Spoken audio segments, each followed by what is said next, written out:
You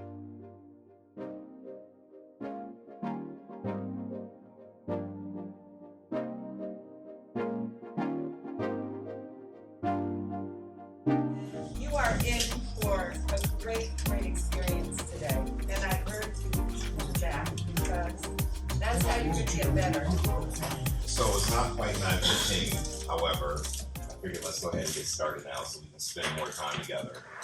First of all, I have to say, how long has it been since we've been in a classroom? So that was March 2019? It's 20 months. 20 months. Yeah, 20 months, right? And the last time we did this particular class was when? Oh, let me say something really quick. Let me say something real quick. AW there. Hey Sylvia, fancy seeing you here. I actually have a couple of rules.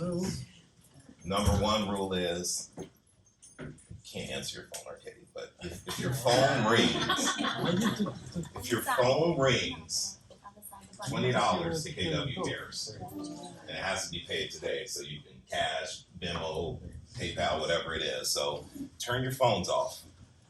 Make sure it doesn't ring, because you will have to pay. And it's a good practice to have because you want to practice in here like you want to show up in the real world. You do not want to be at a listing appointment with your phone ringing. It's rude to the seller and it throws you off your game. You're frazzled. It's kind of hard to get back into the mindset after that happens. I actually won a listing in Dallas against a top agent, and I was a brand new agent. And the seller gave me the listing because the agent's phone rang and he answered his phone in their house. That's the only reason I got the listing. So let that be a lesson. Phones off. So we haven't done this class since probably 2018. We used to get together in the White Hawk office every Friday morning. Who used to come? So Hazel, Catherine, Ariane, Tracy, Sylvia, Jason. Anybody else used to come on Fridays? We would do this right now. Tony would be there, and I'm hoping Tony will be here this morning. The reason I set that class up is because I wanted to learn how to master scripts. And the best way to master something is to teach it. And on top of that, I needed to get over my fear of public speaking. And the best way to do that is to do more public speaking, right? So I started doing these classes every Friday to strengthen my solve, but also to help you guys as well. And I'm the type of teacher where I'm not going to sit up here and just talk at you. That's not the best way to learn scripts. I believe the best way to learn scripts is to have what I call a conversation about scripts. Hearing from you guys and finding out what are the major objections that you're coming up against. What problems are you having at listing presentations when it comes to closing or getting the seller to price the property correctly? And then we talk about it and we have a conversation about what you should say. Everything's scripted, right? I didn't even bring scripts here because if you need scripts, just go to Google. Like every script works. It's not like there's this magic pill script. It's really about how are you listening? What kind of questions are you asking? Are you digging deep? Are you really understanding motivation? And can you take what they say and then give it back to them in their words? And I'll explain that later on. It'll make more sense once we get through the class. I have to say I'm super excited about doing this. It's been a long time. And what we're going to do is have fun. And we're going to learn. And what I hope to do today is to get a lot of you guys who aren't practicing your scripts. I did a survey. You guys filled out the survey for me. And I thought it was really surprising. But about 60% of you guys do not practice your scripts more than 2 days a week. That's surprising. Does that surprise you guys when you hear that? Right? Just knowing that our income is tied to what we say and how we say it, you would think that we'd be practicing this like 7 days a week. And how many hours is it to mastery? To master something, how many hours? 10,000. 10,000 hours, right? If you're only practicing 2 days a week, it's gonna take a long time to get to mastery. So what I'm hoping I can do here is show you guys how to have fun with scripts. And really, if I can get this word out of my head, I'm gonna stop saying scripts. Because I think when you guys hear the word scripts, you're like, oh, I don't want to, it's too canned, it sounds too robotic. And you shut down and you don't even want to say the word scripts. What if we switch that out and just said dialogue? Or just, here's a conversation I want you to have with the seller, and here's how that conversation should go. Let's work on that. So every time you guys hear me say scripts, just go, so that way I can get that out of my head, right? So I also did a survey and I found out that you guys are having a hard time learning scripts because you can't find solid role play partners. Who has that problem? Probably all of us, because it's hard to find role play partners that are consistent, that show up and actually put the work in, right? And then also time blocking and creating time to actually do the scripts and practice the script. So what I can tell you is that you need to have maybe 10 role play partners to find 5 that are going to be consistent. And at the same time, you should be switching up your role play partners pretty often, because you don't want to get comfortable with that person, because if you do it for 2 or 3 weeks with the same person, then it starts, hey, how was your weekend? What's going on? And it becomes this conversation that's not helping you get stronger at script. So I want you guys to have 1 role play partner every day, 5 days a week, and then maybe every 2 to 3 weeks you should be switching people out and finding other people who are going to help you get stronger at scripts. You're going to find people who have an accent, people who talk really fast, people who talk really slow, but that imitates what you find out in the world when you're talking to sellers. So you want to have different role play partners that will help you switch up how you show up to your role play. And then you also want to have people like Tony, and I wish Tony was here, because what Tony will do, and I think this is fantastic, and I think we need to do more of it, you call Tony and you say something wrong, he'll hang up on you. Right? And does that happen when you call an actual seller? Yes. And so you do want to practice the way things happen in the real world. So when you have someone like Tony hang up on you, what do? Call back. Call back. You should call back. Not all So when you, Raj, you should call back. the next day. You definitely should call. You should call back immediately, and you say, "Sorry, we got disconnected," and you go right back into it. Right. So you want to have a role play partner who's going to practice with you like that, who's going to give you a hard time and push back on you. But more importantly, every time you role play, your partner should get the appointment. You give them a tough time, you give them objections, but at the end of that role play, always allow them to book the appointment, because you want to practice how you want to see things show up in the real world. In the real world, you want appointments, so you need to practice that with your role play partner. So your role play partner should get off the phone and be like, shit, that was the toughest call. And every call after that should be easier than the call you have with your partner. They should be building you up to have a tough call, so that they can get on the phone with sellers and they're like, oh, that was easy compared to working with Haza, or easy compared to working with Ira, right? That's how it should be. So my goal is, through doing a series of these scripting classes, dialogue classes, thank you, you get a gold star, take care of you later, is to help you guys get to a point where you just show up to have a conversation. And more importantly, you show up with the right mindset. Here's what I mean by that.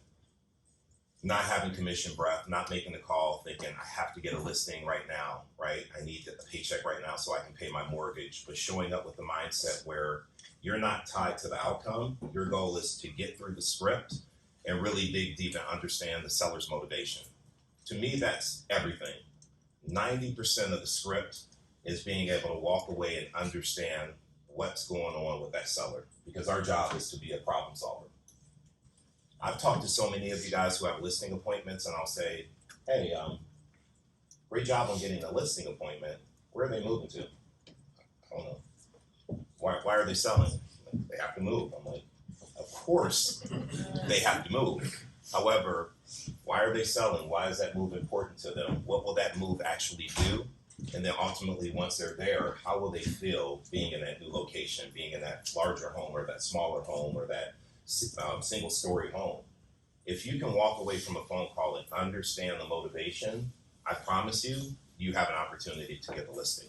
But if you don't understand their motivation, you won't be able to say the right things to get them to meet with you, and you won't say the right things to actually get them to list with you or price the property correctly. It all boils down to motivation, and if you're doing your job correctly, you're always going back to motivation.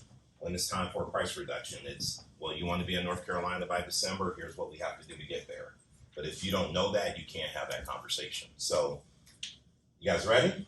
Yes. You guys ready to get into it? All right, so I wanted to show you guys something that I have here, and I started doing this in Push, and I'm going to do this a little later on today, but I have this thing called the Wheel of Names. Can you guys see that? Oh, I know. Right, so 'cause sometimes I can be a little biased on who I choose to talk to, right? And so I'm taking the bias out, I'm just hitting this wheel right here, and it's gonna spin and spin, right?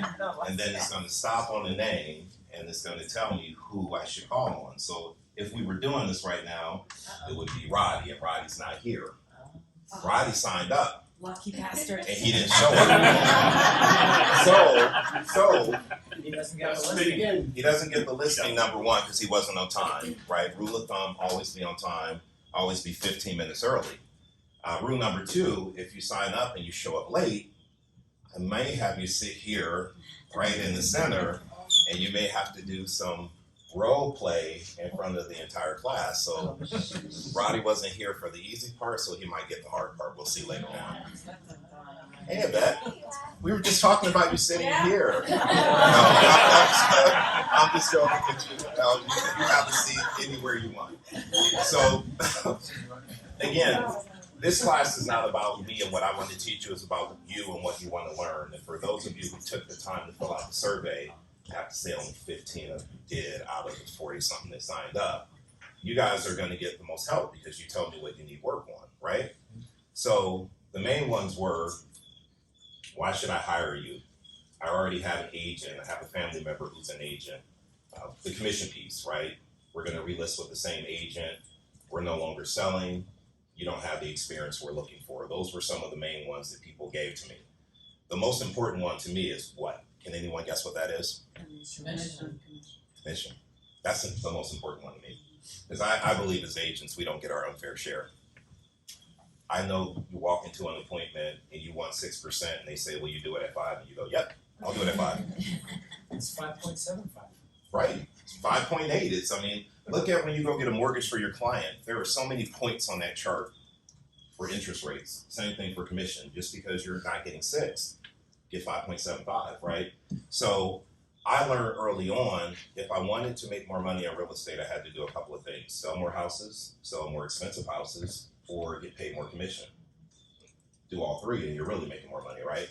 The biggest thing is learning how to defend your commission. And so, Good morning. what's up, man? Ooh, we're gonna have some people on the hot seat today, huh? Help me keep track, because sometimes I forget, so you guys help me keep track. Exactly. Stand up. So I want to start off just by saying, I'm not here to sit here and tell you a script, like this is how you overcome commission. I'm here to have a conversation with you guys, so I'm gonna pull everybody into the conversation. So I just want to toss it out like this and say, you show up, the seller's interested in working with you, and they say to you, I can't do 6%. Will you lower your commission and do 5%? What do you say? No. Any other questions? Next question. That's it.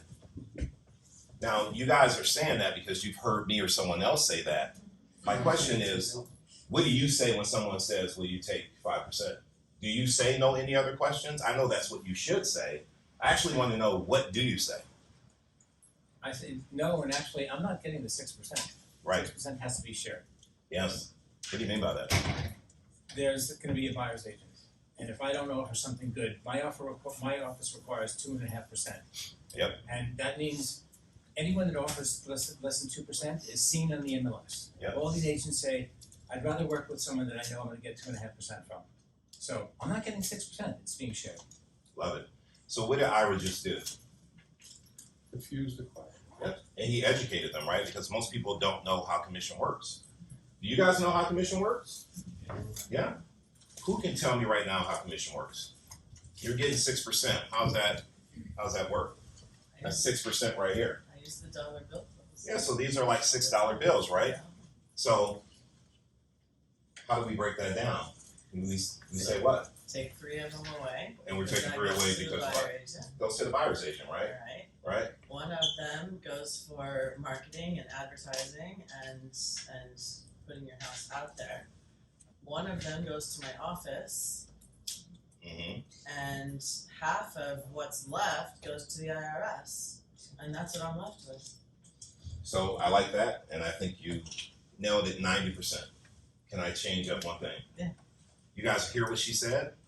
3% goes away to the other agent. We're paying the buyer's agent. So we're really just talking about 3%, right? 1% goes to the company. I say 1% goes to Uncle Sam. I know you said it differently, but I say 1% goes to Uncle Sam. And then I say, this 1% Half of that I use to market your property. The other half is how I get paid. So where can I actually cut my commission? You want professional photos and staging the virtual tour, right? Right, so I can't cut my marketing costs. I have to feed my family. There's nowhere for me to cut the commission. So would you like to work with me and get the listing signed, right? You have to educate them and then shut it down. But then you have those people who still say, well, listen, I need to net a certain amount. I can't afford to pay you 6%.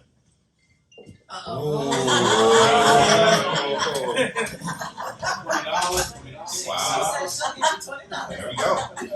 So listen, it's not that you can't make phone calls, right? It's just $20. I mean, you can park in a handicap spot. You just pay the fee. I mean, you're willing to pay it, and we need the money for KW Care, so it's all good. Turn your ringers on. Let's have fun. Let's have fun. So someone says that, and they're like, "Listen, I hear what you're saying on commission. I get all that. I can't afford to pay you 6%." Then what do we talk about? I have another objection, or a handler for that then. So let me go back and let's talk about how we're gonna get you more money than you would get if you're using a discount brokerage.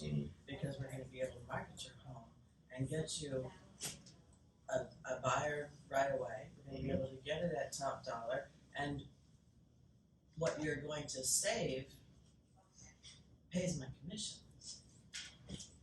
You're absolutely right. Seth, go ahead. The line I like is I don't negotiate my money, I don't negotiate your money, why should I negotiate mine? I mean, that's a good one, and yet when people are pushing back on you because they feel like they need to make a certain amount, we have to take the conversation away from what? Say it, I heard it. And the commission, us. That's where you find the motivation. Right. And It's, when you talk about the motivation, you get that when you can, well, you would say, I hear you on the commission piece, it's not really about the commission you pay me. What I hear you saying, Mr. Seller, is what's important to you is what you net when you sell this home. You need to make a certain amount of money. And that's why you're looking to pay me less. Can I show you why that would be a mistake? Do you guys know how you would show a seller how it would be a mistake to hire an agent to charge less commission? Do you guys know how you would demonstrate that? Somebody in here knows, so I want to hear. Because I know people in here who get 6%. So tell me, when someone's saying, I'm looking at hiring this agent who does it at 4, and you're doing it at 6, I'll save 2% by hiring them. What should we be saying? And you don't need to know script, use your gut. They gotta be cutting something out. Mhm. So, is it, they're gonna cut out marketing? Are they gonna cut out exposure? You want maximum exposure so we can get you the most amount of money for your home. That's one thing you can say, right? However, if someone's hiring you to sell their home, are they hiring you just to sell it, or do they want to get the most money possible? Right, and so what they're really hiring you for is a skill set that you have, which is called what? Negotiating, right?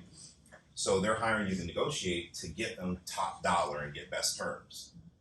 So do they really want to hire the person who can't negotiate their own commission? Because if they can't negotiate their money, can they negotiate the best price for the seller? Probably not. And why would they want to hire you, right? I'm a bulldog. You guys bulldogs? I tell people I'm a bulldog. You hire me because I fight for my commission. And I will fight for the equity in your house. Right? It's a script. Do I sound scripted right now when I say it? No. You know why? Because you I've internalized it, but it's the truth. It's my truth. You hire me because you want top dollar. I'm not going to give my money away. I'm not going to give yours away. I'm going to fight for you. That's a script. And I think we beat ourselves up. Like, I need to know this script. I need to know what to say. Oh, they're bringing up commission. I'm panicking. It's just as simple as saying, listen, you're hiring me to do a job, and that job is to get you top dollar. If I can't negotiate for me, do you even want to hire me to negotiate for you? Plain and simple, right? And guess what sellers do when you say that? sign More often than not. More often than not, because they were just told to ask if you would negotiate. And the problem is most of us do because we don't know our value, so we give up our commission and they end up saving a percentage point. But if we just said no, demonstrated how we get paid, and then stood our ground, they would pay us. Add up all those 1% everybody's giving away, it's a lot of money. or 0.5%, right? I used to get 6 and I would keep 3 and I would pay out 3.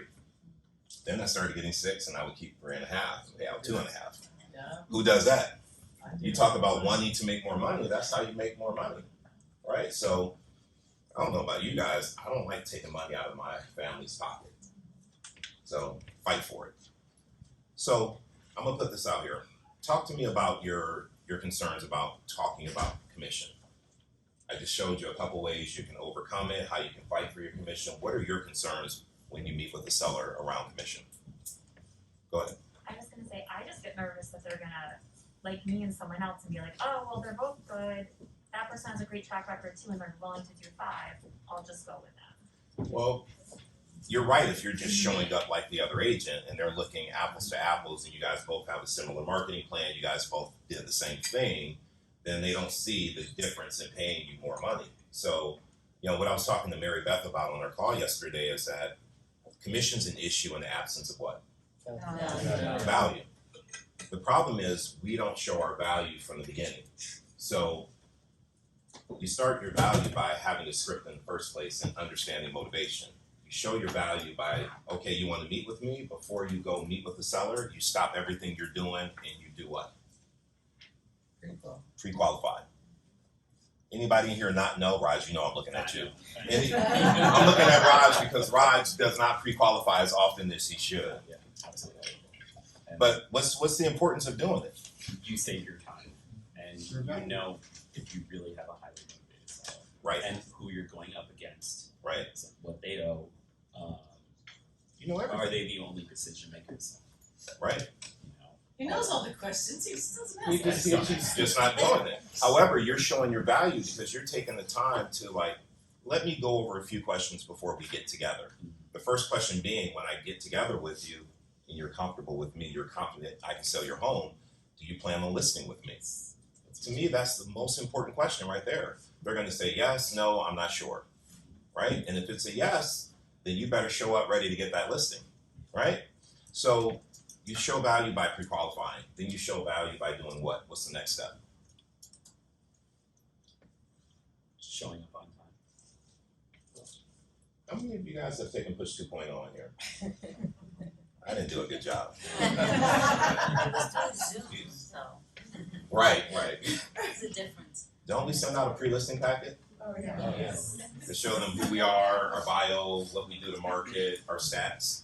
And then we show up and we go through a listing presentation. So you talk about showing value, you show your value and why you're worth 6% before you even get there. And so by the time you get there, they see you as being different from all the other agents because the other agents didn't pre-qualify, they didn't do a pre-listing packet, and most of them do not show up on time. So you do those things, you're showing your value. And the reason why showing up on time is such a big thing is integrity. It's showing people you do what you say you're going to do. And 71% of home sellers only interview one agent. Don't give them a reason to interview 2 by showing up late and being disrespectful, right? 70% only interview 1. What's up, Ron? Good to have you, man. Have a seat if you want. Ron in the hot seat too. Yeah, go over in the corner. So we covered that. You guys understand how to show value. So here's the other thing that people brought up. I already have an agent. Call someone. I have an agent already. Thank you. I'm good. How many of you guys would just hang up the phone and just move on? Have you already seen? Yeah. What's the question? We should be, if they say I already have an agent, or if they say my house was expired, I'm relisting with my other agent, our next question should always be, have you signed paperwork with them? If they sign paperwork, we do what? Which That's that's the one, yeah. Thank you. Good luck, and we're out. Don't try to convince them or keep talking to them. That's how you get in trouble.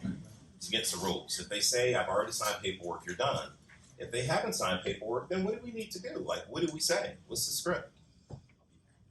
So then we start asking about the agent, so what did that agent, if it's like, in your example where it was, they're relisting. Yep. So what did you love about that agent? Mm-hmm. What are the things that you would be looking for, what did they say they would do differently?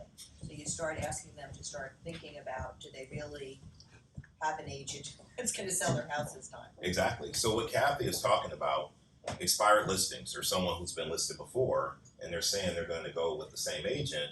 we need to dig into that a little bit, right? And there's a script for it, but do we really need a script to say, well, what is that agent gonna do this time around that they failed to do the first time? How'd you choose them? What did they do that you liked? What do you expect them to do this next time around to get your home sold? Like, we don't need a script. Those are some common sense questions around it. And we need to be able to have those internalized enough so that we can just jump in and start going through the questions and creating value and getting them to actually want to meet and talk with us. It's a little bit of creating value, it's also putting a little bit of doubt in their mind. Because as you, like, they answer the question and then you may have a second question. Yeah. You know, if somebody says to you, well, this time they're gonna do social media. Yeah. Well, that's kind of interesting, cause that should just be a regular part of a marketing plan, you know, whatever it is that they say. Yeah. Right? You know, the market wasn't good, well, that's funny, you know, it's been really good by us. Absolutely. So, Yeah.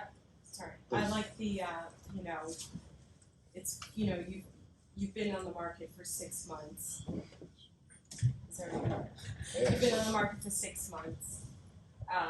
You know, wouldn't it benefit you to hear a fresh approach? Just a fresh opinion, and you always have the option to list with that agent. But wouldn't it be, sorry my words, wouldn't it benefit you to just hear a fresh approach, and again, not here to pressure you into making a bad decision? I'm here, what's the script? So I want you guys she knows that, you know, early morning for her. What she's trying to tell you right now, and I believe is one of the most important scripts that you can use, so you guys might want to write this one down, right? I'm not here to force you into making a bad decision. I'm not here to force you into making a bad decision. I'm here to give you information. I'm here to give you information so you can make the best decision for you and your family. Enough information, because how Hey, enough information. And that's the script. People feel like we're pushing them to make a decision, and when you can step back and say, like, listen, I'm not here to force you into making a bad decision. I'm here to give you enough information to make the best decision for you and your family. What would it hurt for us to meet together for 10 minutes? I can do it today at 6 or tomorrow at 4. When you say that script, they're gonna give you time. They're gonna give you time. And the biggest thing you guys have to understand is when you say the right thing, like what Hazel was saying and what Kathy's saying, these people are gonna be pretty excited to meet with you. And they're gonna invite you out to meet with you. And at that point, they're inviting you out because they do believe that you can help them. They would not have you come to their house and meet with them if they didn't think you could help them sell.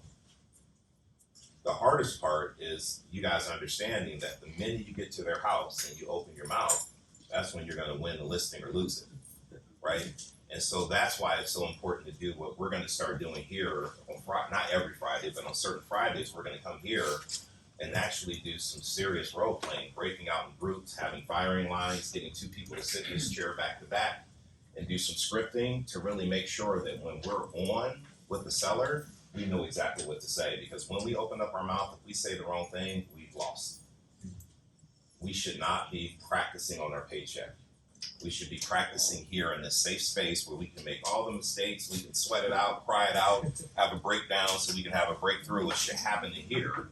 So that when you're in front of a seller, it's easy. Who's into basketball? Likes Michael Jordan, heard Michael Jordan talk. When I heard him talk about like that winning shot game 6, what he said was, man, you think that was something, you should have saw practice. Like, I practice that shot every day, so when it's game time and it's 2 seconds left, I know what to do. I know how to shoot that ball so I can hit that winning basket. So that's where I want us to be. And it does not happen, it's not gonna happen today. Like, this is gonna be over a period of time where we get together and we start practicing. I love Zoom and I can appreciate Zoom, but too many people hide behind cameras and they're playing it safe, and we need to do what we used to do. I put on my uniform, this is my scripting uniform right here, no matter what I'm wearing, is this hat. You guys know why I wear this hat, right? Yeah. Not yet. Not yet, because this is a contact sport. We're getting a bunch of no's, and so I had a mirror right behind my computer where I do my lead gen, and I would see this hat, and every time I talked to a seller and they were like, nope, don't want to meet with you, nope, not talking to agents, nope, don't want to hear it. I had to look at this hat to keep me going, saying they're not telling me no, they're telling me not yet. Like, I just haven't said the right thing, I didn't call it the right day, I don't understand enough about their motivation. It's not a no, it's a not yet. The hardest thing here, we can learn the scripts, but if you guys get frustrated and let the no's keep you from picking the phone up, you're not gonna have the breakthroughs and win. You just gotta get comfortable with the boredom of focus, as they say, and just get on the phone and keep making calls. So what I want to do, if you guys will allow me to do this, is I want to get you guys set up so that you can go in and get belly to belly with the seller, and you have the right dialogue, and you guys are ready to go to war, fight for your commission, overcome, hey, they have somebody else they're interviewing, overcome, we want to sleep it over and we want to think about it, how to overcome, we're not paying your commission, right? Or we don't want to do a listing for 3 months or 6 months, whatever they say. I want you guys to come to this class and learn how to handle that, so you don't even have to think about it. It just comes, right? So I'm gonna go to my spinning wheel, and I've actually chosen someone who's Catherine, but you've already talked, so Catherine, I'm gonna let you off the hook because I want people who haven't talked to actually speak. I'm gonna go to my little wheel here. Oh, no, Uh-oh. knew it. Tracy. Go Tracy. But so, this is all good. So here's what I want to say. No wrong answers here. If you know it, say it. If you don't know it, instead of saying I don't know it, attempt to overcome the objection. Like, tell me what you think you should say. If it's wrong, we'll figure it out, we'll correct it. There are no wrong answers. This is how we learn, right? So, Tracy, I appreciate the phone call. We decided we're not selling our house anymore. We're taking it off the market completely. Oh, how come? We just couldn't get it sold, and we decided we're gonna wait maybe until next year sometime. We just completely frustrated with the process, and we're done. Why do you think it didn't sell though? I don't know. I'm not sure. My agent told me it was the market, and just wasn't the best market right now. Right, you're saying it's not the best market right now, but do you actually know that it's not the best market right now? Well, I mean, that's what my agent told me. Okay. I'm stumped. No, you're not. You're just. So here's the thing, and this is. I'm glad you said you're stumped. You're not stumped. If you knew what to say to me right now, what would you say to me right now? What do you mean, in the conversation? In the conversation, I'm like, I don't know. How did you choose that agent? There you go. And what are you doing right now? You're going right back to your questions. You're asking more questions. You're not stumped. You know the questions. Well, granted, I have not practiced my script, so that's why I'm here. Well, but here's the thing. You haven't practiced, and you're still saying the right things. Right. You may not say it in the right order, but you're still getting through it. Right. So it doesn't matter. Okay, So, so how did you choose that agent? my wife, they go to church together. Somebody from church. Okay, so what did that agent do that you did like? Good question. I mean, pictures were great. Okay, Yeah. and I guess, tell me what didn't you like? Didn't sell the house. Okay, so I can sell, what would you say if I could sell your house for you? All right, so I'm gonna stop you right there. So someone tell me why I'm stopping her right now. Motivation. Motivation. Oh, yeah, I skipped. So here's what I want to say. She didn't go to my motivation, right? I said the house didn't sell. We wanted to move out. You wanna wait, I want you to wait. wanna wait till next year. So Ira, you're up now. What should she be asking next? Well, what were your plans? Didn't you want to go, when we had this discussion, you said you wanted to go to South Carolina. Don't you wanna do that now? Well, I mean, that's the plan. We're retired, and we, paying $18,000 a year in taxes is killing our fixed income. So out there, we found a house. The taxes were only $2,000 a year. So yes, I definitely want to be out there, but I need to sell this home to buy the house out there. Well, of course you need to sell this home, and if you wait, you're gonna keep on paying all these county charges, so don't you think that it's the right thing to do to get back into it? Well, my agent said the market's not great right now, and I just don't want to go through the hassle of having the house on the market for 3 more months and not sell. I think we should just wait and, take some time to regroup. Well, there are so many agents out there, so every agent will have a different viewpoint. Mhm. And wouldn't it be worth your while to talk to me to figure out how we can really make this happen now? All right, so You guys like what he said? Yes. I like what you said. There's one thing that I would add to that. I told you $18,000 out there is only $2,000. Where should you have gone after that? Math, should have gone to the numbers. Gone to the numbers. So Seth, what would he have said? So what you're telling me is that you're gonna save $16,000 a year by going down to South Carolina. $16,000. Actually, What would you more. do with that $16,000 when you're down there?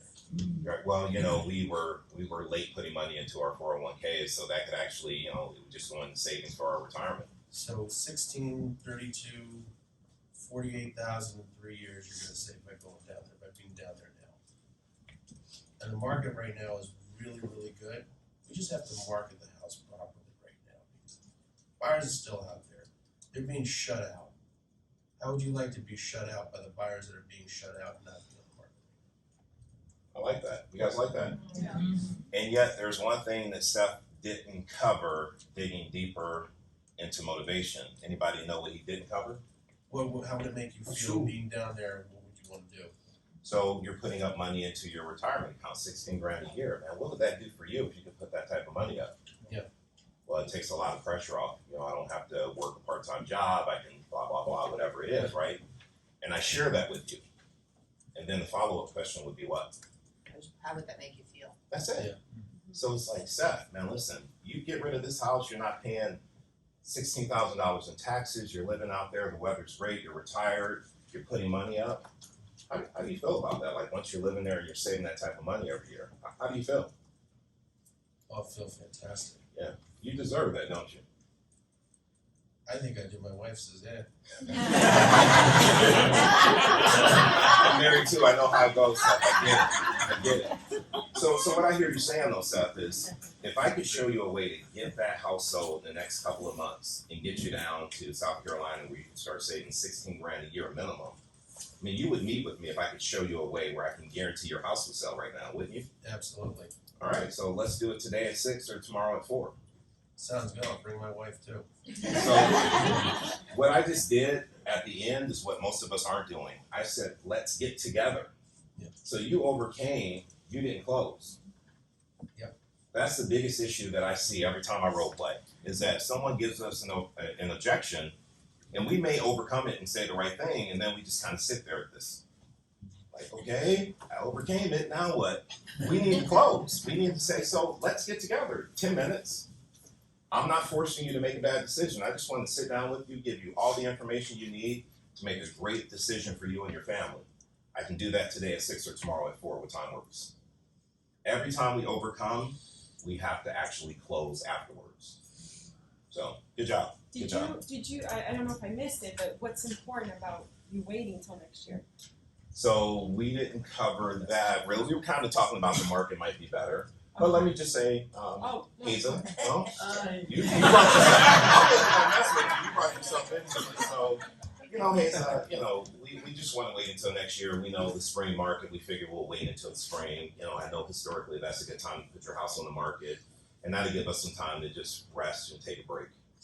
Yeah, you know, that is definitely a misconception that sellers wanna wait till spring. Mhm. Why do you think the spring market would be better? I mean, it just seems like that's when a lot of buyers are out there. Right, okay. You know, there's only like 19 homes here in town, in Wyckoff. And there's a lot of buyers still out there looking. Did you know that? There's still buyers out? I would assume so, but they didn't come here.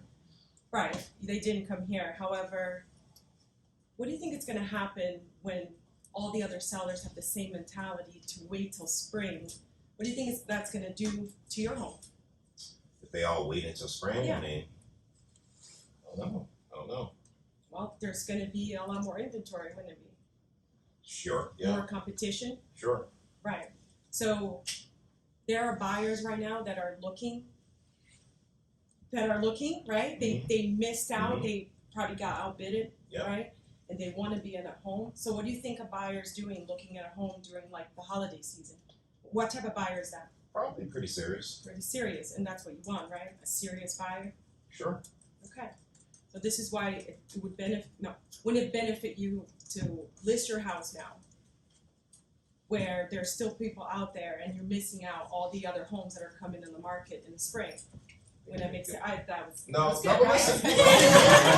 So two things though. I wanted to point out two things. Ron, you saw she had the houses right in White House. She didn't say 22 this time. She said 19. So she's on her numbers. It's gonna be less now, right, today? No, the Arab one, but they added another one. See, so, what I love about what Hazel did, if you guys paid attention to it, she was painting this picture for me like, hey, if you wait until spring and all the other sellers think like you and they all want to wait until spring and the inventory hits, what's that mean? More competition, right? She made a good point and then you stopped and you should have added one more thing to that. What do you think the prices are gonna be? Exactly. So when you have more inventory, how do you think that affects your price? Right? And then I would have said, I get less because there's more competition. And then you would say, well, That's what why would we you need to say? sell now. That's why you would sell now because we don't want to have all that extra competition. We only have 19 houses for sale right now. I can get you top dollar. And if I can show you a way to sell it now and make more money versus waiting until April, would you list with me? Well, yeah, well then let's get together today at 4. Go ahead, Kathy. The other place that I might go is, right now, you have no competition. Are you the type of person that wanna be ahead of the line, or you wanna be in the middle of the line or the back of the line? So, you can also have that type of conversation. Okay, all right, cool. So let me pause really quickly and tell you guys what we're doing right now is what I call having a conversation about scripts. Is it helpful in this format versus me sitting here saying blah, blah, blah, blah, blah, blah? Like, is it helpful having this format? Yes. All right, good, Yes. good. Can you see how different agents have different approaches to overcoming the different objections? This is why you need to have 5 different role play partners each week, because then you're gonna know what Hazel would say, what Kathy would say, what Danny would say, what Ira would say, what Catherine would say, what Seth will say, and you start building this arsenal up. If you only have one way to overcome commission, if a seller says to you, will you reduce your commission? You say, no, any other questions? And they say, well, I really, can't afford to pay. No, any other questions? If you keep saying the same thing, they're gonna be like, get out of here. Like, what's wrong with this guy? It's the door, right? We need to have minimum 3 different ways to overcome an objection. Because if you're at a listing appointment, you need to stay there until you get them to sign the paperwork, because if you leave that house without getting it signed, you may not get it signed. So if they're pushing back on you, you have to have the ammunition and the scripts to overcome it several different times and say it several different ways until they understand where you're coming from.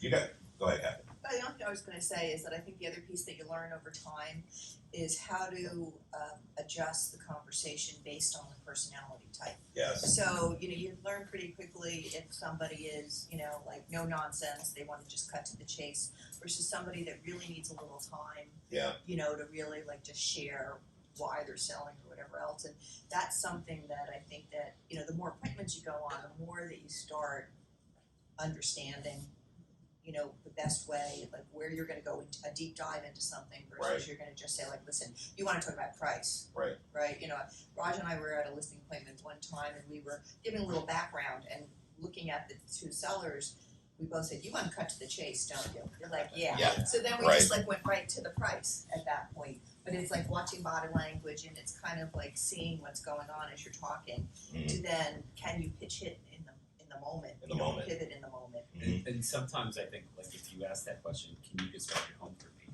If they say, well, you can see the pictures, you kind of tell they're a height. I mean, you don't need to know this profile, it does help. Right. But you can kind of tell they're like, okay, they don't have time. They Yes. just, if they're like, well, we have 3 bedrooms, the one we just renovated this, they're more analytical and then you want to bring more data. Absolutely. So that question will help a lot. It definitely will help a lot. And Kathy, you said something that I want to briefly bring up. You said you can start reading body language. A big part of what we need to do as real estate agents is understand how to mirror and what? You guys know what that means?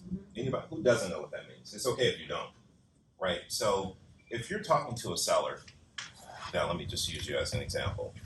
And as a seller, you're sitting like you're sitting, but I'm like this, right? It's gonna look like I'm yelling at you and arguing at you because I'm leaned over. You're relaxed, you're sitting like this. So over time, I'm gonna sit just like you. If you have your arms crossed, eventually I'm gonna cross my arms. If you lean forward, eventually I'm gonna lean forward. I'm not gonna mimic you, like the minute you do it, I'm doing it. However, people wanna work with people they feel like they're in rapport with. And so if I sit a certain way and you sit that way, I'm picking up on that cue. It's a subtle cue, but I pick up on it. If I talk really fast and you speed up to match me, I'm gonna notice that you're more like me and I wanna work with you because you're more like me. So that's something we have to practice with our role play partners and with our family. The mirror matching is extremely important. Tony, Tony's here, he needs to you sit. sit right in the middle. What's up, Tony? Just busting your balls and I give you a hard time. So you guys understand though with the mirror matching. I have to tell you, start today when you're role playing on Zoom, when you're in front of someone, start doing the mirror matching because it's something you need to get used to when you're in a listening appointment so that you stay in rapport. Again, the minute they cross their legs, don't cross your legs. Wait 10 seconds, right? And then eventually, you know. Stop copying me. Right. They don't notice it if you do it correctly. However, it's something that you have to practice, right? It's something you have to practice. So, Kathy, thank you so much for bringing that up. All right. There's a question that, Go ahead, George. any part of that question came to my mind is, you asked the seller, why did you buy this house when you bought it? What did you like about the house or the area? I think that's important. I think asking them that question is important. And that's beforehand, before you even get there. Like when you're doing pre-qualification, I'm asking questions like that. All right, so it's funny, George, your name just came up, so you're next up. So that's crazy that we're talking and it came up. So what if someone said to you, George, just as an example, I want to sell my house, but the inventory is so low, I don't know where I would go. So I just think I need to wait until more inventory hits the market. What would you say to someone who had that type of pushback? Well, there's still buyers out there. And obviously, you want to get the most amount of money for your house. So we want to work and we want to get you the most exposure, so we will get you the most amount of money. Yeah, but if I have the most money, I have nowhere to go. That does me no good. But where are you planning on heading? I'm staying in town. We just wanted to downsize. I don't need such a big house anymore. It's just the wife and I. So we were going to get a condo and not have such a big place and not have to keep up with such a big house. Okay. Have you looked at that market? So, can I coach you around this? Yeah. Oh, definitely. This is what happens to all of us, including me. I'm so busy in my head thinking about what I need to say next, Yes. right? What do I say? That he just missed an opportunity to say what to me? I'll help you find out. I'm good. I'll help you find it, but you guys want to downsize? Why is that important? Right. That's it. Why is that important to you? So I'm going to say, well, listen, I have a colonial, the master's up on the second floor. My wife is suffering from arthritis and she can't do the stairs anymore. So we need to get into a smaller place and we're looking for a condo with a first floor master. Putting it out there, who's going to take that? Who wants that listing? You two already spoke, so go for it. I'm new, so Go ahead. if I make any mistakes, I apologize. That's great, and that's a great concern that you have, and I completely understand that.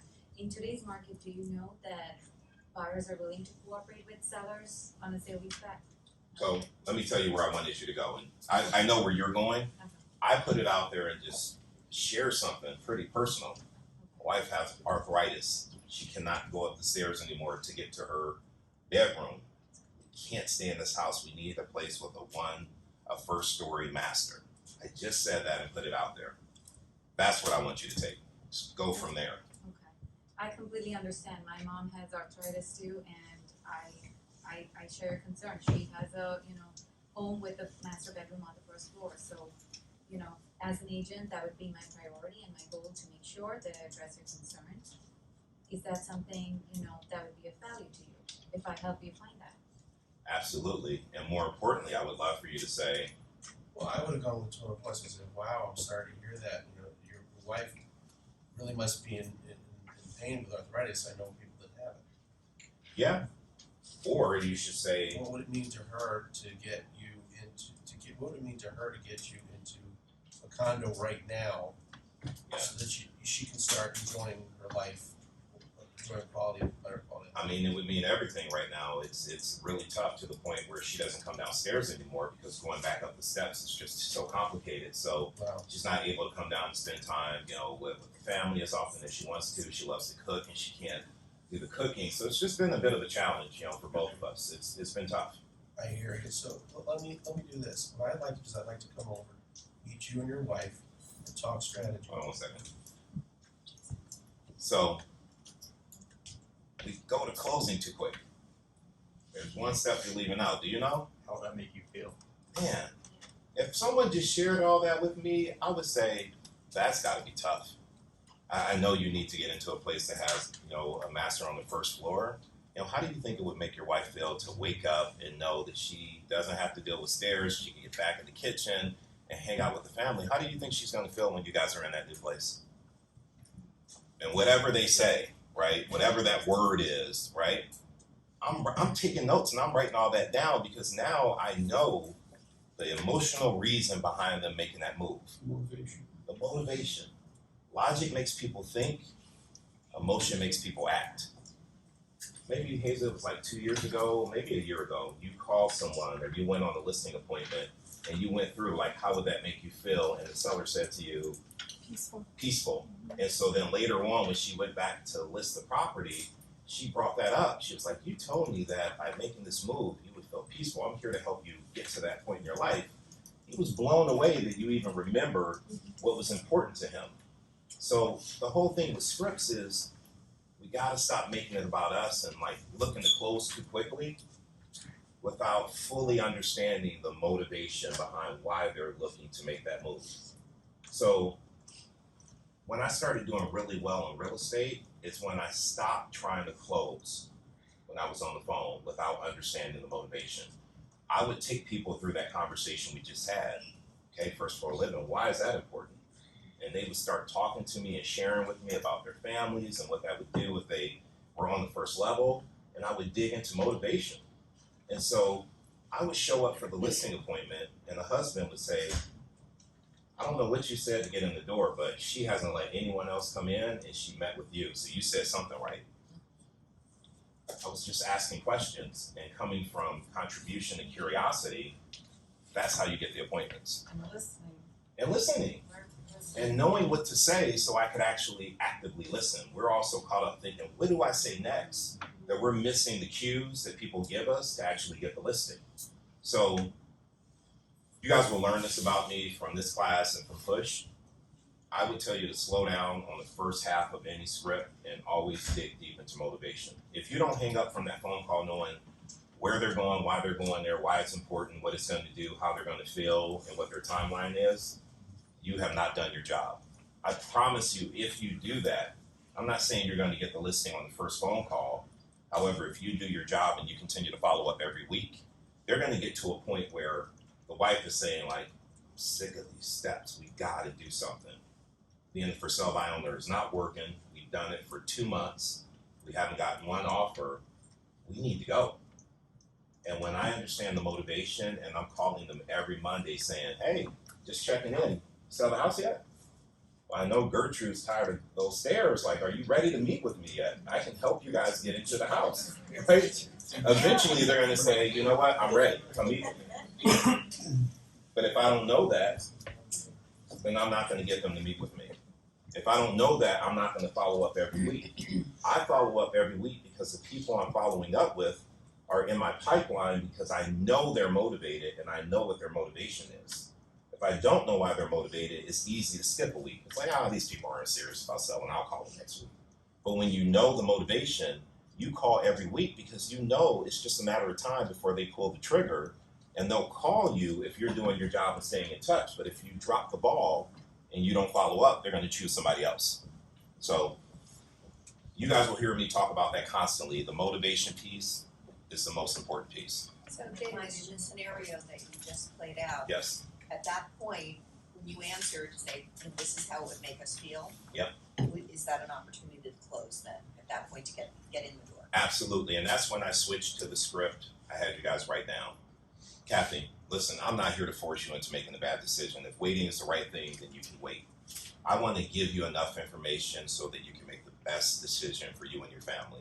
And I know that I can help you get the property sold. I want an opportunity to come down and meet with you and show you what I can do. So I'm going to stop by this week. I mean, I can do it today at 6 or tomorrow at 4. What time works best for you?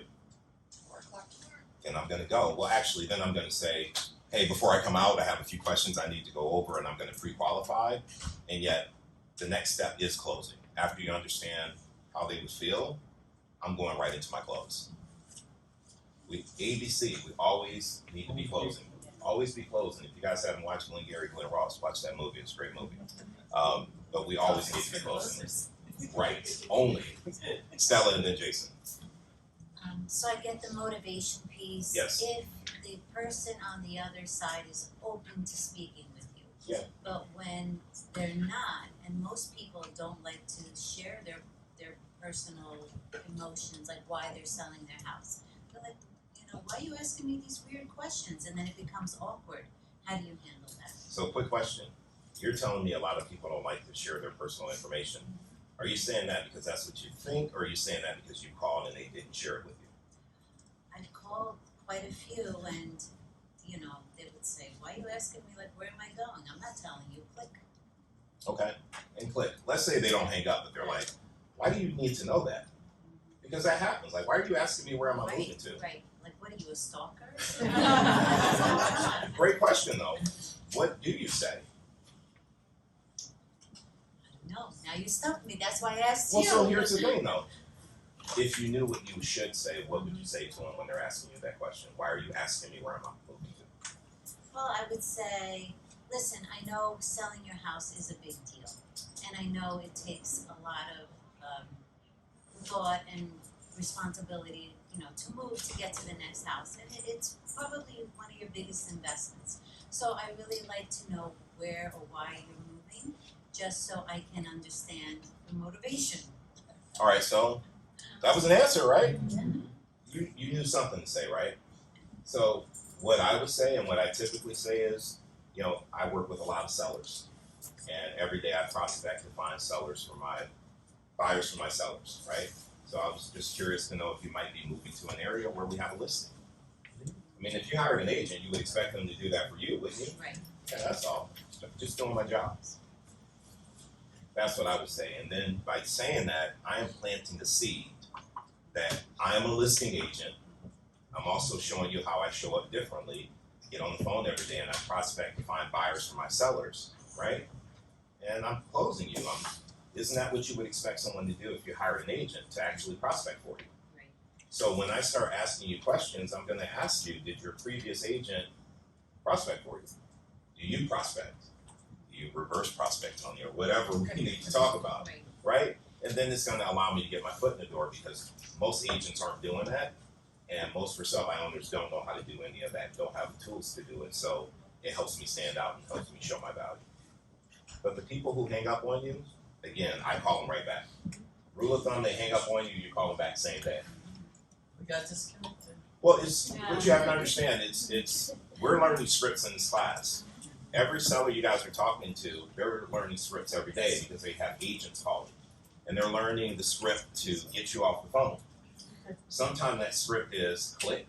Sometimes that script is we're not selling. Sometimes that script is we're relisting with the same agent. Not that any of that is true, but they have learned that most of us won't push for the opportunity, and all they have to say is, no, we're good, and you guys will just hang up.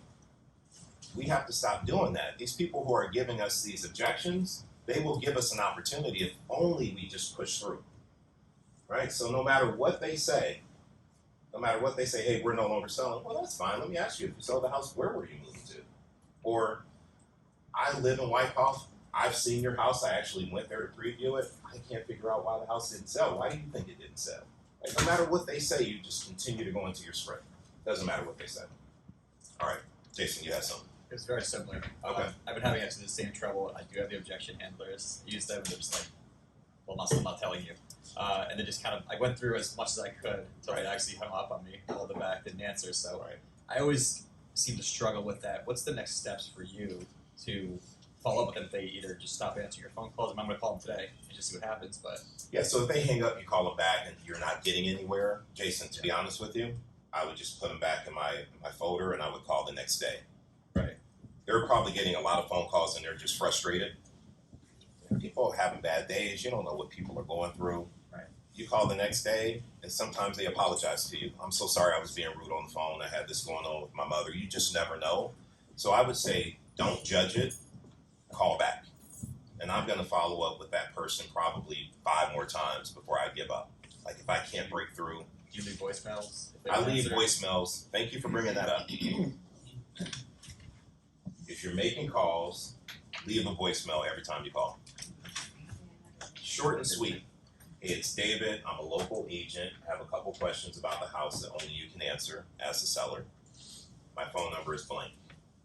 You can call me back if you choose to. If not, I'll follow up with you tomorrow. We need to understand it's not their job to call us back. And most of them will not call us back. So you give your phone number because you should, right? And then you follow up and continue to call back. Always leave a voicemail. And I learned that when I was in Dallas. I used to just make calls and hang up, right? And this one for sale by owner called me and he was like, looking to work with an agent, you're the only person who left a message, so can you come out and meet with us? I'm like, absolutely. So when that happened, I'm like, oh, I'm leaving the voicemail every time. Like, why wouldn't you? And if you're using a phone dialing system like Lamvoice or Vulcan 7, they have these pre-recorded voicemails that you can make. And so when the voicemail picks up, you just hit a button and it automatically will leave a voicemail for that seller and it's already dialing another phone number. So I went from making 30 calls an hour to using a system like that, and I was making 90 calls an hour because it was leaving voicemails for me. So it's not inexpensive. However, our job is to lead gen, and I promise you, if you really get into making phone calls, investing in a system like Vulcan 7 or Lamvoice is worth every penny. It just allows you to be really efficient and sit down at your computer and let the system do the work, and then you're not doing this and leaving messages for every phone call. So. All right, go ahead, Jason. I know I don't want to continue this, but You're good. so like you said, I mean, I don't like to give up on these things. I was able to either stop by or like drop a card off. Like, of course, I'm going to do the phone because it's a little easier. But I'm actually in the area. Yeah. What would your strategy kind of be? I mean, like, do you ever just, hello, I'm in the area. I'm just Absolutely. So I believe your strategy should be twice a day. Like when I was coming into the office, on my way to work and on my way home, I would stop by either a FSBO or an expired. I was trying to reach on the phone and couldn't reach them. And so that was my system. So at least 10 properties a week I would go by and actually knock on the door. Even if I talked to them on the phone and we had a good conversation, I don't want it to all be phone calls. You know, it's a phone call, it's a text, it's a door knock, it's showing up at their open house. So I absolutely would stop by and I would say you should target 2 a day minimum. Would you stop by multiple times or just one time? It just depends on you. It depends on how bad you want it. So, and that's why I also recommend your radius of calling. Like, don't have it so widespread where you're covering all this territory and you can't pop by. I used to go from West Milford to New Milford, right? FSBOs and expireds, and I couldn't do pop-bys because everybody was so far away. So I just looked at Wyckoff and I said, let me just carve out like a 10-mile radius that I can get to pretty easily.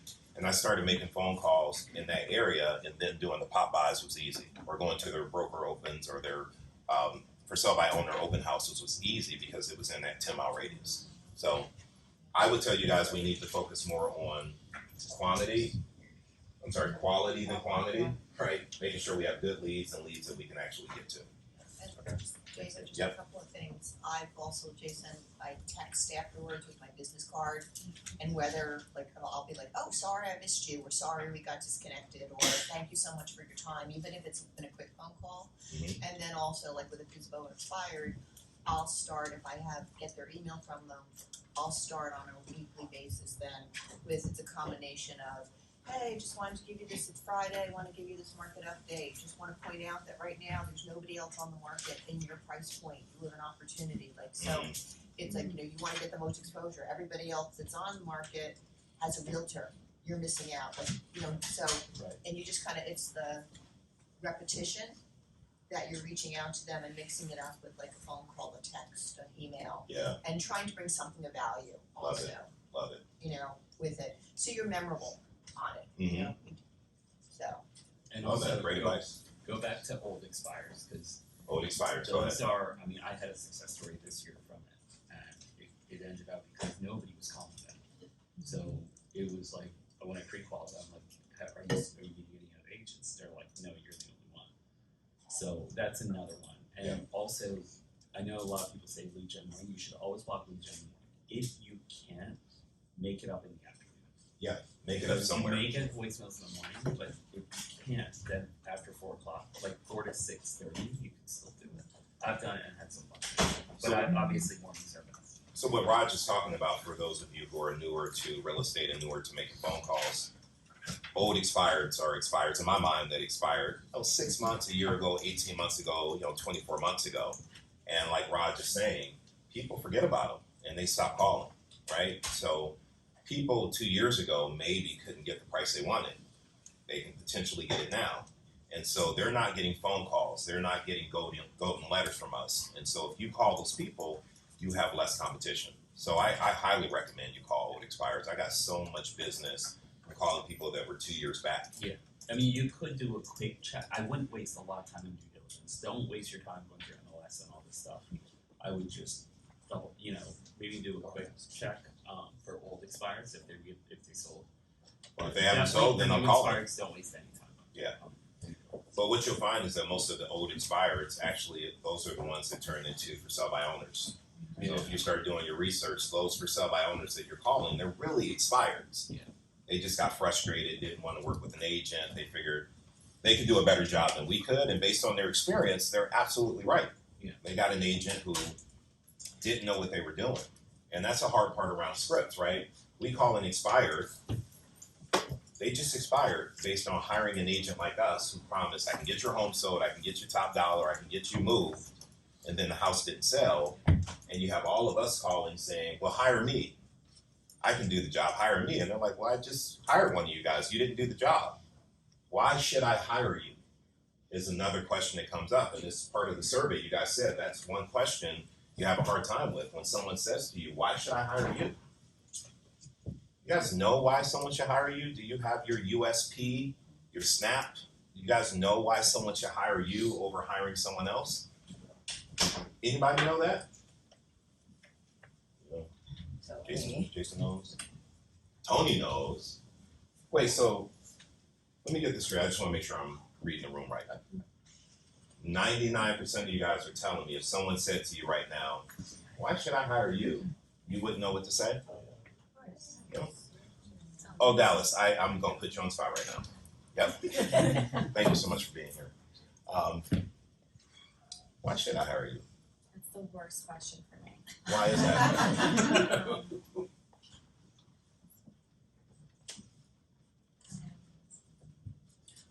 Let me back up here.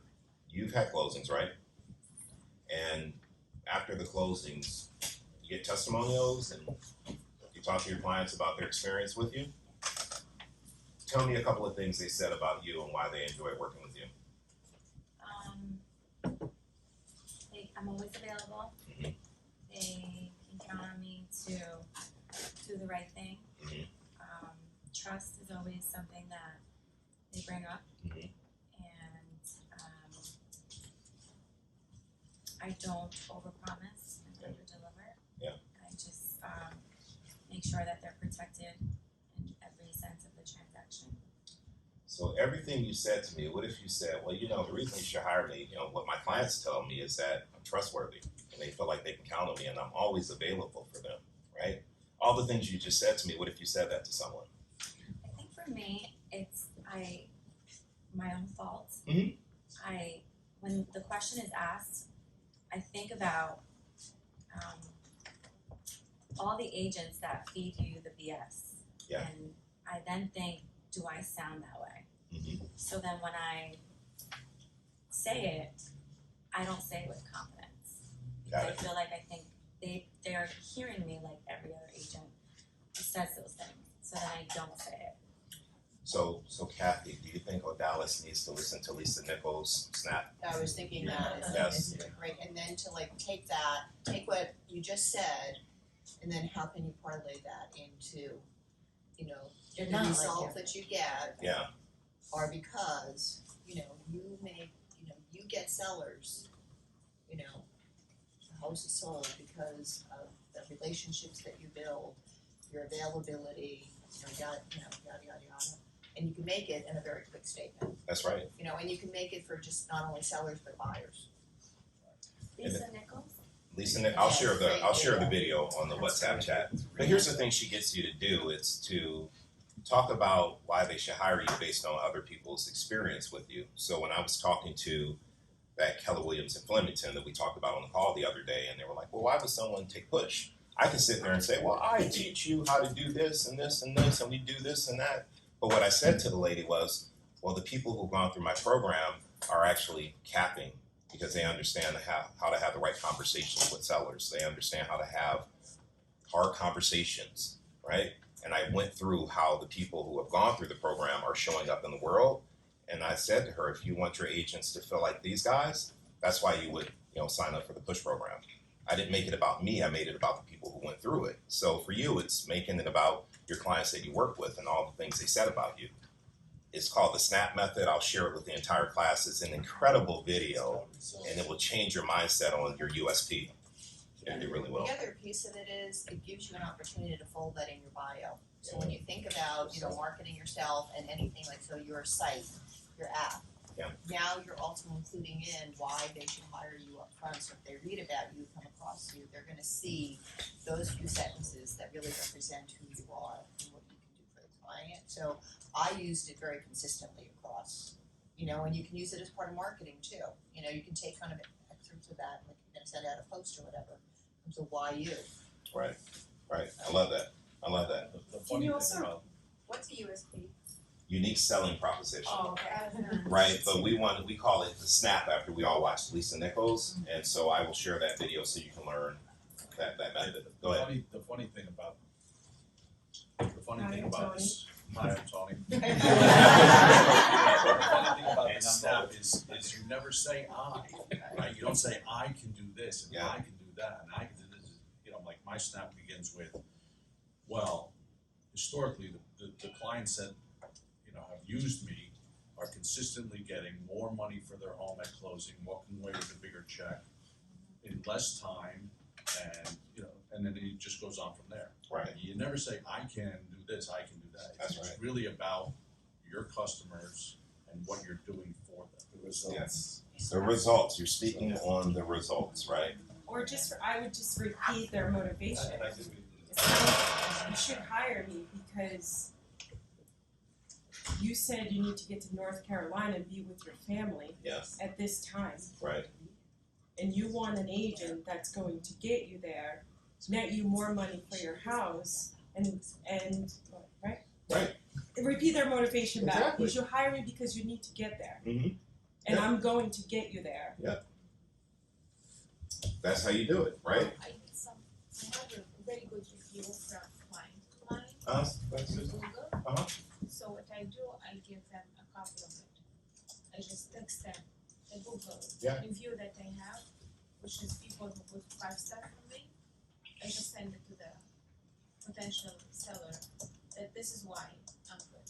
I think that's a great thing to do. It's not what I could say. Yeah. But that's a testimony from someone who I served before. That's the way I do support my statement.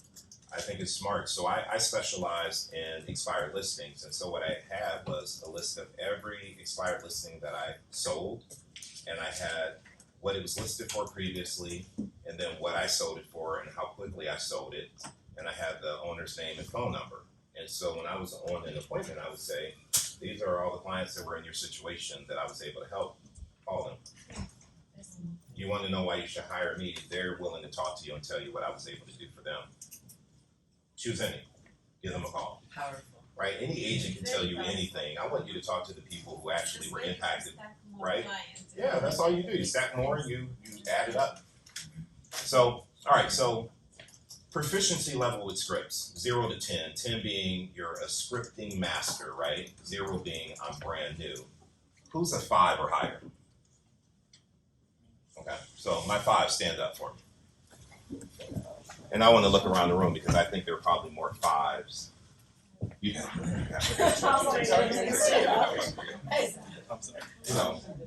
Catherine, Scott, Ariane, Seth, right? Got Jason, Raj, Danny, Kathy, Tony. Asher, you standing up saying you're 5 or you're just in the back? Possibly both. All right. So I wanted to do a little something. I'm putting you guys on the spot, so bear with me here. I want you guys who are sitting down, right, to just throw out some objections. And then the people who are standing up, whoever is the first, just go and overcome that objection. Not a lot of back and forth. Just, will you lower your commission? No. Do you have any other questions? You're done, and you move on. I want to do this really quickly, just to show everyone that we know this. It's in there. It may take a second to pull it out, but we know it, right? So I just want you guys to throw out a few objections. I have one. Go, Tracy. Jason. Oh, yeah, right on the spot. What did you do to Tracy, man? Oh, someone has to grab it, never mind. No, I go take ahead. it. Go ahead. Have you sold a house in my town before? That's a great question. And when we get together, I can absolutely show you my statistics as well as what I do to market properties just like yours to get it sold for top dollar. How does that sound? Stay far better for you. Love it. What house have you sold? Which one? I guess I can get it together for you. I can send you a listing online if you really want to. Okay. Now we're talking about. So what I used to say is, we sell so many houses in town, but when I meet with you at 6, I'm going to bring you a full list and show you everything we sold. Okay. I like Right. that better. Because here's the thing. Keller Williams.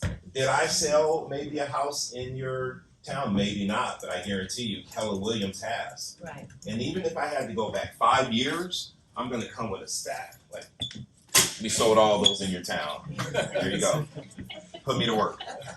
Right? Because I know that's important to you. What if they say, what about you? What if they're like really? So here's what I will tell you. 'Cause it That's has your happened drunk to me. monkey. Because it happened once, that's your drunk monkey thinking it's going to happen all the time. But it will happen, right? And they're going to say, but Tracy, I see you guys sold all these and I think that's great, but I'm not hiring those people. I'm hiring you. And you haven't sold anything in my town. Right. Can I say something? You're not standing up. You want to stand up? There you go. Go for it, Leslie. So I personally haven't sold in your neighborhood, but I'm very familiar with the neighborhood and I know a lot of people who are dying to get into the neighborhood, so. I like Yeah, that. we can talk about that when we sit down together. Okay. My question, Tracy, why is it important to you to have someone in? There you go. That's my question. Exactly. Why is it Because- so important to get somebody who's already had success in this town? Do you think it's, it's gonna change the results that I'm going to get with my marketing plan? That's such a good question. That's what I'm saying, 'cause that's the objection I Right. had to overcome. But so that's a great question because what we You've already overcome that with that question. I called yesterday Yeah. and but it put down the sign wasn't up, but I had the number. So then when I drove by, I saw the number wasn't there, so I called and then I could hear someone in the back saying, is it someone in town? Is she local? right, So right. then I was, so that's really, You she can said, just but right now we're pull a doing list. some work on it, call me back Pull a list. next week, so then. But here's the thing, if we do our research, I'll use Wyckoff, my old town, as an example. What percentage of people do you think live in Wyckoff that actually buy another house in Wyckoff? It's 85-15. Yeah, it's like 15%, right? And so then you could say to someone like Tracy, I can understand why you believe it's important to have someone local, but are you aware that 85% of the buyers aren't local? And should you really be looking for someone that understands how to find those other 85%? That's the thing, right? So it's like knowing those stats. Sylvia, go ahead. Yeah, but I want a top agent in this town, and there are some names, and my neighbor just used that person and sold the house like in 2 weeks. Yeah, and I think that's fantastic. They sold it in 2 weeks. Is that what's important to you, selling it quickly, or is what they sell it for most important to you? Selling it quickly, I wanna get out of here. Okay, so it's not top dollar for you, it's getting it sold quickly. Okay, great. So we sell homes faster than any other company. Our days on market are less than any other company. Do you know what that means? But this agent, she's known in our town. I mean, she's on Facebook, Moms, and everybody uses her. Mhm. And my neighbors told me that, I have to use her. Yeah. So I can appreciate that, and everyone's telling that you should use this agent, correct? How would you feel if your home was listed by that agent and your home was competing against all the other homes that she was selling? How would it make you feel? My home is different. I'm not in that price range. I'm in another bracket. I can certainly appreciate that. The question here is, how would you like that if she listed your home and used your home to sell others? How'd that make you feel? After she sells it, she can use it as much as she wants.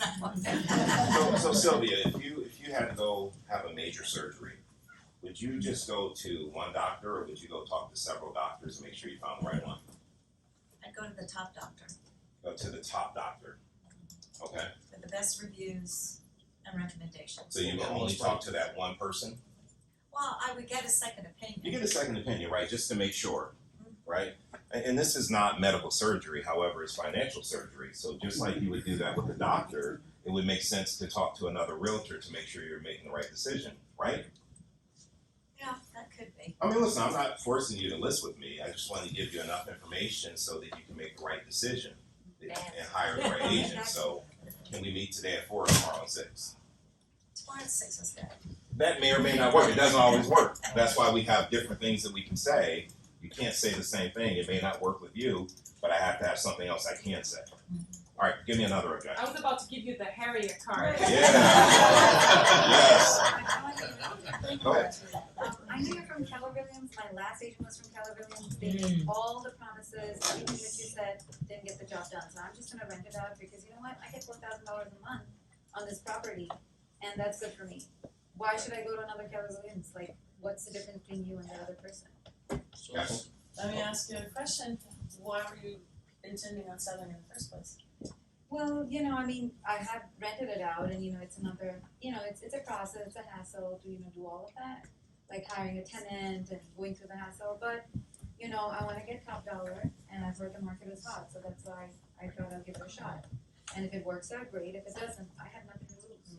So let me ask you, what did the agent do that you liked that you have? Well, he did all the things, he did open house, Facebook marketing, media posts, everything.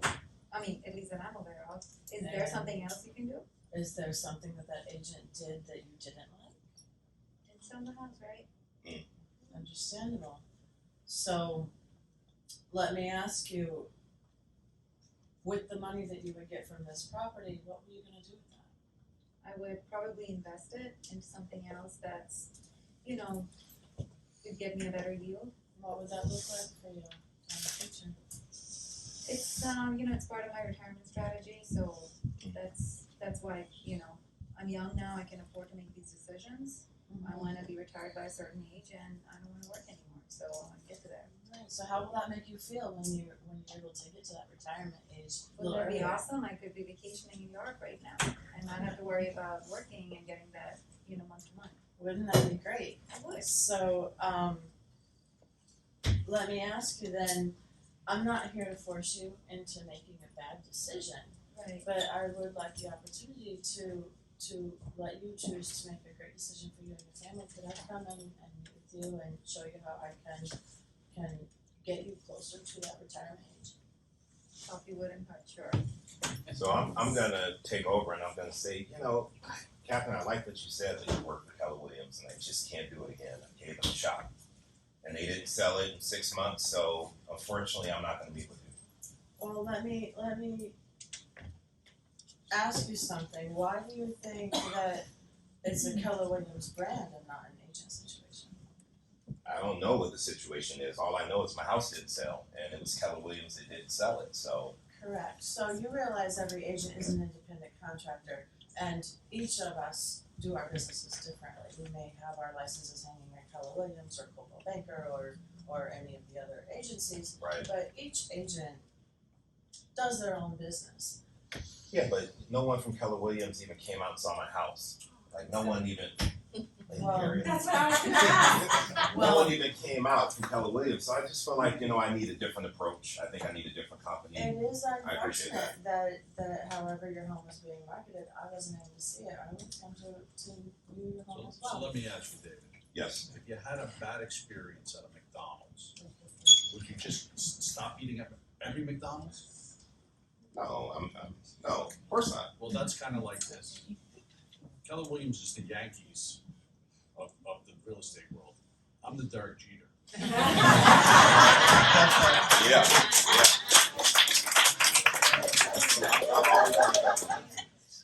All right, who else has one for I don't know that? if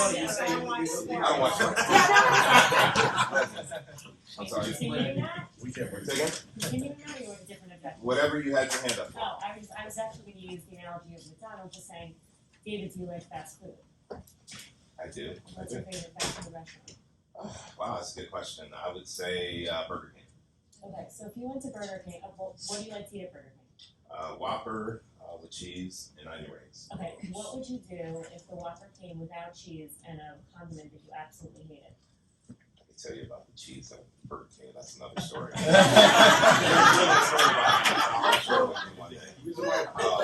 So yeah, I'd be kind of disappointed. Okay. Yeah. Would that stop you from going back to Burger King and ordering a Whopper?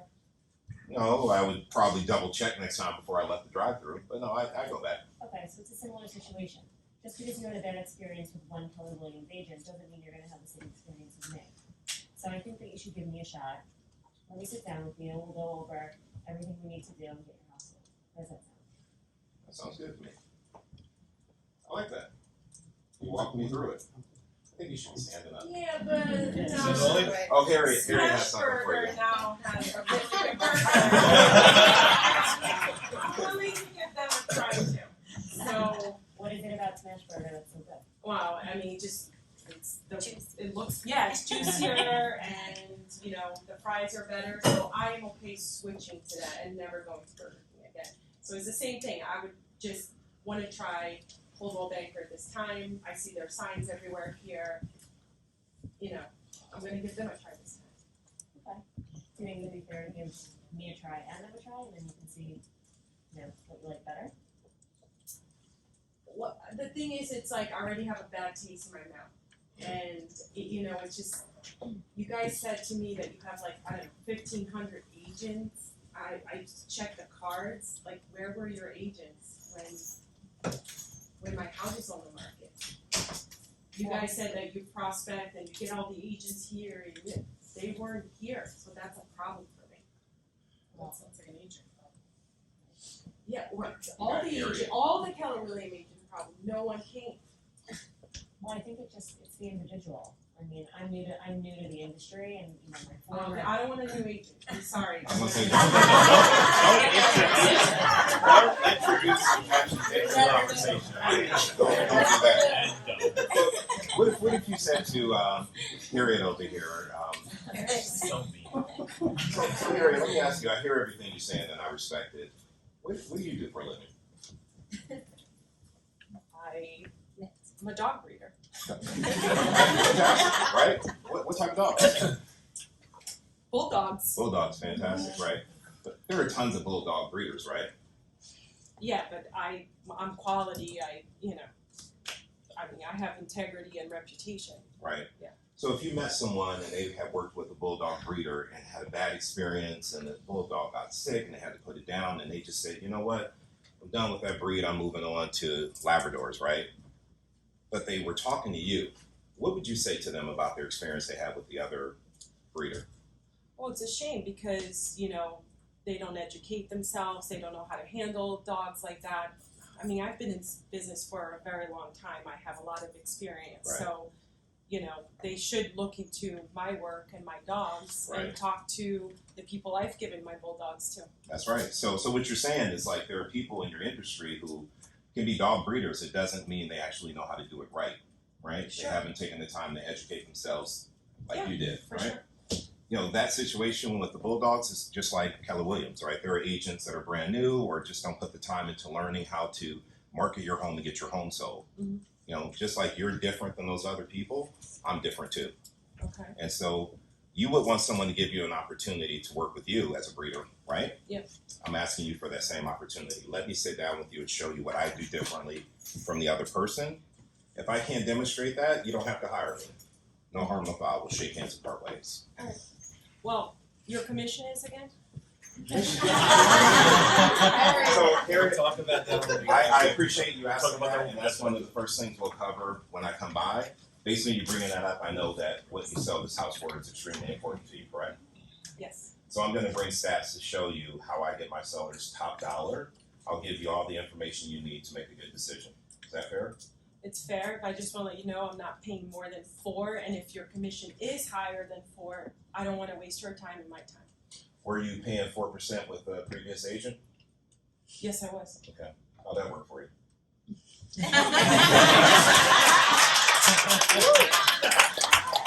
So, but no, you're doing such a great job though. This is why we call her Harriet. So I called it for sale by owner. I did a live for sale by owner. Sit down, please. Sit down.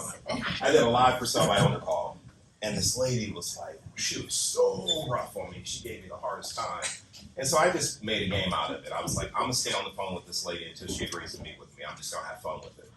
And over 20 minutes, I got her to agree to meet with me. But her name was Harriet. So then when Hazen started giving people a tough time on the phone, we started calling her Harriet as a nickname. So that's where Harriet comes from. And Harriet is not mean. She was not a mean person. She was just tough. She was just tough, and gave every objection. I Yes, think. yes. So before we wrap up, I just have to tell you this very quickly. Growing up in Cleveland, Ohio, and Burger King is my favorite restaurant, right, to get burgers.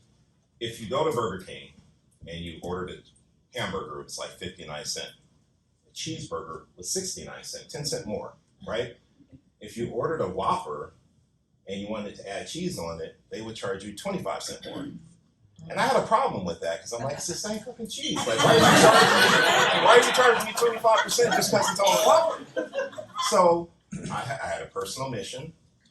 I would still go to Burger King, but I would actually bring a slice of cheese from home. Because I'm like, I'm not paying 25 cents for cheese. So all my friends growing up, that's like a running joke with us because they used to watch me like pull a slice of cheese out of my mouth on my burger. So when you said that, it was funny. It's crazy. But no one could ever explain. I would go to Burger King. Can I see your manager? Can you explain to me, like, why am I paying them? They never had an answer. I feel like there should be like a lawsuit, like a class action, civil, get some money, get 15 cents back. But anyhow, here's what I want to say. I plan to end this at 10:30. It's 10:45, so I kept you guys here longer than I planned. Is this what you were looking for? Was this helpful today? Yes. All right. Much better than Zoom. So much better. No Hollywood Squares, right? We get to see But we all everybody. have our names still. All good. And now we're seeing people in person. We even got Ashley here in person. Come on, like we get to see people that we haven't met in person yet, which is pretty cool to me. So here's my goal. I'm working on setting something up where at least once a month we do this, but I'm thinking twice a month we do it. I'm not quite sure of the schedule yet. Yeah. But I want to bring this back. And now that you guys see how it works, we're just going to jump into it. Like when you come next time, we're going to sit down and we're going to play hot potato and start throwing out objections, right?